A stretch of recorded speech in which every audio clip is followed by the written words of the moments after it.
In this video, I will show you how to save a board backup in Miro.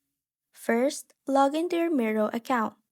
Once you're in your main dashboard, you will see your menu list on the left side of your screen where all your tools are located.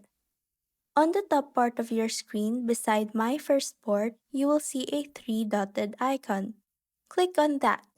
A drop-down menu will appear. Then, hover your mouse over Board. Another pop-up will show, and from there, click on Export. A final pop-up will then appear. Here, select Download Board Backup to save your board. However, to fully access this feature, you will need to upgrade your subscription plan. As an alternative, you can also save your board to Google Drive. Simply click on that option, then log into your Gmail account to securely store your backup online. And that's how to save a board backup in Miro.